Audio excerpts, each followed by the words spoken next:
در این که خدای هر انسانی چه موجودی هست اختلاف وجود دارد، ولی فطرت خداوندی در انسان ها هست.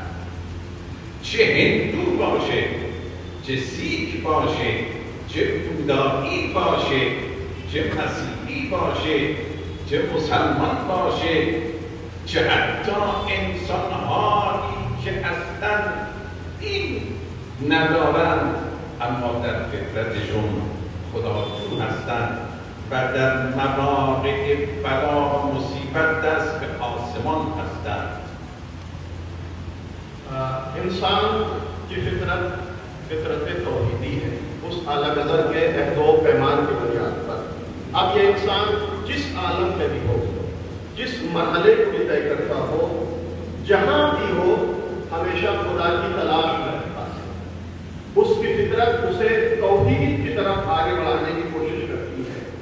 कोई भी इंसान हो, आप देख सकते हैं, अलबत्ता क्योंकि इस दुनिया में आकर इंसान मिस्ताक में अलग ही कर बैठता है, तो कभी किसी को खुदा समझ लेता है, कभी किसी को खुदा समझ लेता है, कभी किसी और चीज को खुदा समझ लेता है। लेकिन चूंकि उसकी फितरत में हकीकत तौहीद मौजूद है, अब चाहे वो किसी भी मजहब, किसी भी कौम, किसी भी मिल्लत से ताल्लुक रखता हो, हमेशा खुदा की तलाश में रहता है। चाहे वो हिंदू हो, चाहे वो सिख हो, ईसाई हो, बौद्ध हो, मुसलमान हो, किसी भी मजहब से ताल्लुक रखने वाला, हत्ता अगर बेदीन भी है, तब भी अगर उस पर जब मुसीबत पड़ती है तो लाशूरी तौर पर उसके हाथ आसमान की तरफ उठते चले जाते हैं।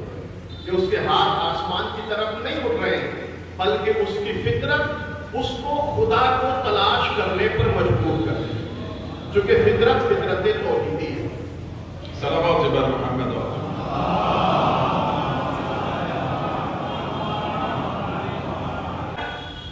صلب پدر است فی اصلاب شامخه و ارحام مطهره. انسان قبل از این که در این دنیا بیاید در صلب پدر و پدرانش هست. لذا بر اساس قانون وراثت طبیعی انسان از پدران و اجداد خودش صفاتی را و خصوصیاتی را به ارث میبرد. خود پیامبر اسلام اجداد او، پدران او همه بزرگوار و افراد برجسته و پاک و مطهر بودند. اصلاب شامخه و سومین عالم ارحام از رحم مادر، یعنی نطفه از صلب پدر به رحم مادر منتقل می شود، یعنی از اون عالم به عالم دیگر می آید. दूसरा आलम, पहला आलम आलम नज़र था जिसके बारे में इशारा किया गया। दूसरा आलम जिसको इंसान तय करता है वो सुल्ब पिदर। جس لیے آپ نے حضرت عرب میں معصومین کے لیے پڑھتے ہیں اسلاب الشامخہ.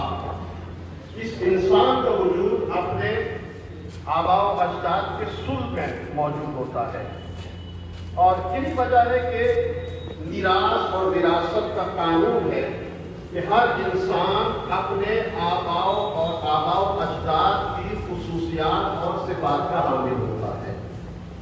جیسے صفات بزرگوں میں پائے جاتے ہیں، جو خصوصیات بزرگوں میں موجود ہوتی ہیں، وہی صفات اور خصوصیات وراثت کے قانون کے اعتبار سے نسل اور اولاد میں منتقل ہوتی چلی جاتی ہیں. چنانچہ ہمارے نبی آقا حضرت محمد مصطفیٰ صلی اللہ علیہ وسلم ایک اور صلوات ہے محمد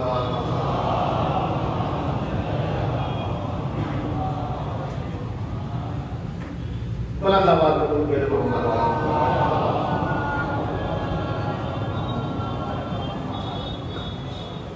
ہمارے آخری نبی جن کے لیے کہا گیا ہے کہ اسلاب الشامخہ، ان کے جو آباء اور اجداد تھے وہ بہترین صفات کے مالک تھے، بڑی فضیلت اور بڑی منزلت اور بڑے شرف کے حامل تھے، اور وہی صفات میراث کے طور پر پیغمبر تک بھی منتقل ہوئی. تو یہ دوسرا عالم صلب فطر ہے. تیسرا عالم عالم ارحام ہے، جس کو رحم مادر کہا جاتا ہے. انسان تیسرے عالم میں قدم رکھتا ہے، صلب پدر سے منتقل ہو کر رحم مادر میں پہنچتا ہے. یہ انسان جو 7 مرحلے طے کر رہا ہے، یہ تیسرا مرحلہ. خطابت این مجلس به عهده خطیب عالی مقام و اندیشمند بزرگ حضرت حجت الاسلام و المسلمین جناب مولانا عطاالحسین هست. انشاءالله چند دقیقه دیگر من مزاحم هستم و بعد هم از خطابت ایشان انشاءالله استفاده میشه. آپ جانتے ہیں کہ اس مجلس کے خطیب مولانا صاحب جو بزرگ عالم ہیں، ان کو یہ مجلس خطاب کرنی ہے. اگر کہہ رہے کہ میں چند لمحے آپ کا وقت لوں گا، تھوڑی دیر آپ کا ٹائم لوں گا، انشاءاللہ اس کے بعد آپ مولانا کے بیان سے استفادہ کریں.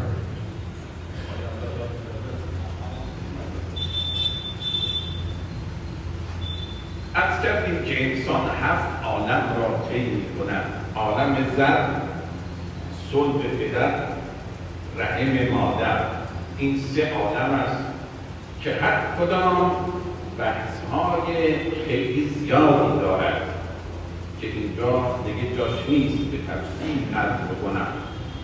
ولی 4مین عالم عالم دنیاست.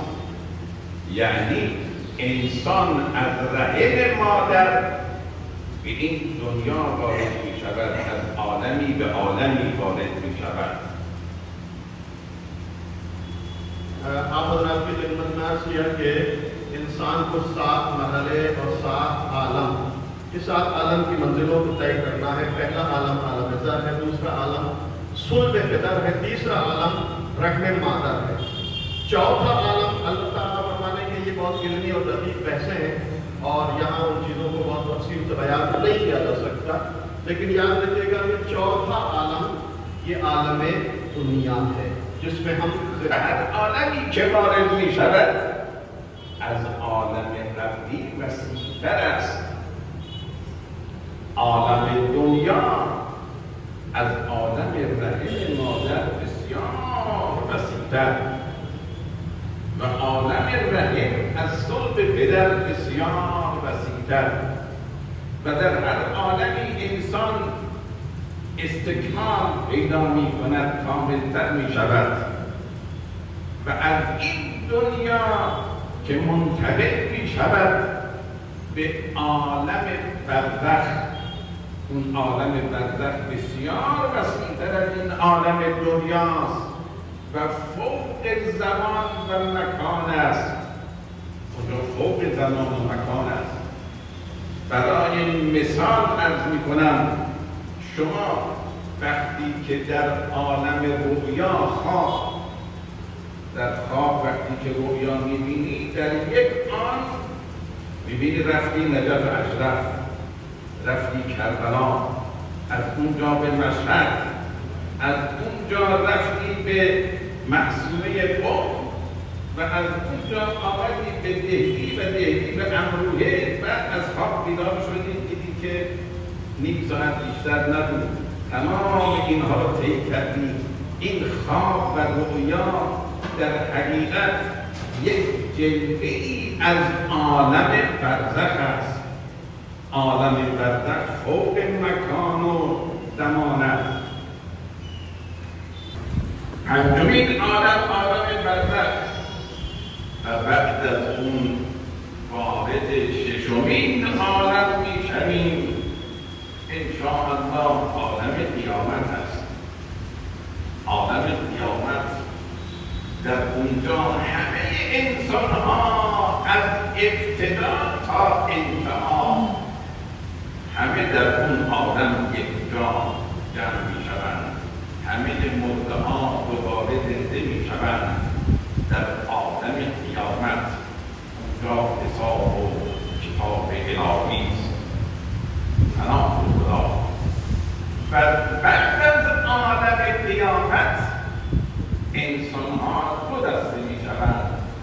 وقتی وارد بهشت و جنت و وقتی وارد نار و جهنم می شوند. اون عالم هفتم است و در عالم هفتم که جنت باشه و یا در جهنم باشه اونجا برای همیشه انسان هست. انسان از بین نمی رود، روح او باقی هست. بنابراین این هفت عالم را انسان طی می کند و در روایات ما به این طی کردن عالم‌های مختلف به سفر میگوید. سفر انسان از این عالم به عالم دیگر، از این عالم به عالم دیگر. لذا امام مجتبی علیه السلام می‌فرماد استعد لسفرک، استعد لسفرک و حسن زادک قبل حلول اجلک.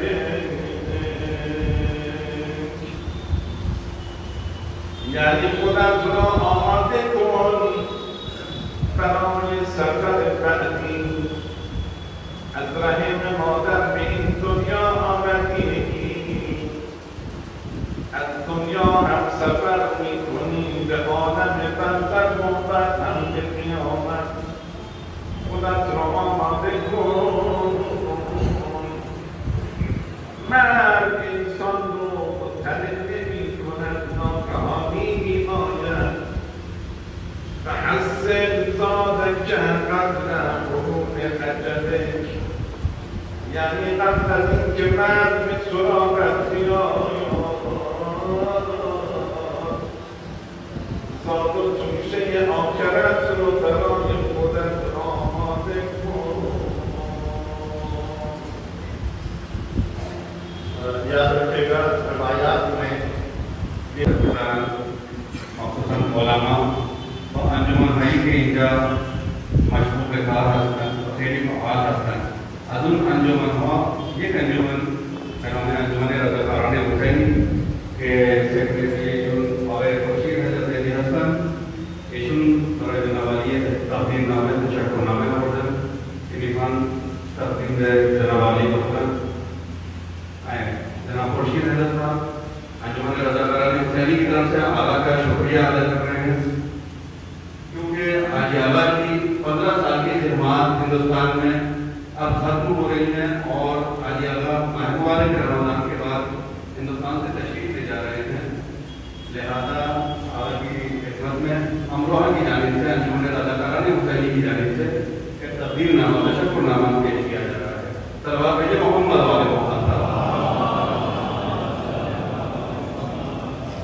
आज आला की मसरूफियत ज़्यादा है, आज भी बहुत मसरूफियत थी, लेकिन उन मसरूफियात के बावजूद आला ने अपना वक्त निकाला, अपने कीमती वक्त में से हमें कुछ मौका दिया, यहाँ पर तशरीफ लाए और हमें भी खिदमत का मौका दिया कि हम आपका शुक्रिया ہم تہہ دل سے آپ کا شکریہ ادا کرتے ہیں کہ آپ تشریف لائے، اپنا قیمتی وقت ہمیں دیا اور مرحوم کو مصاب کیا۔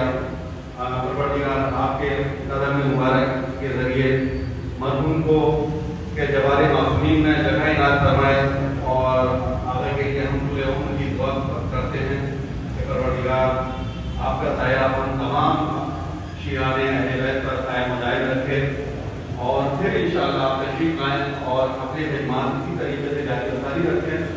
ابھی حاجی آباد کو کہیں جانا ہے، تشریف لے جانا ہے، لہٰذا حاجی آباد آپ تمام حضرات سے اجازت چاہتے ہیں اور ہمارے حاجی آباد کو حضرت کر کے آپ کی خدمت میں دوبارہ پیش ہوتے ہیں۔ اس میں آغائے عزادار حسین صاحب سے میں معذرانہ گزارش کروں گا کہ آپ تشریف لائیں اور اپنا ذکر انشاءاللہ حاضرین کی خدمت میں پیش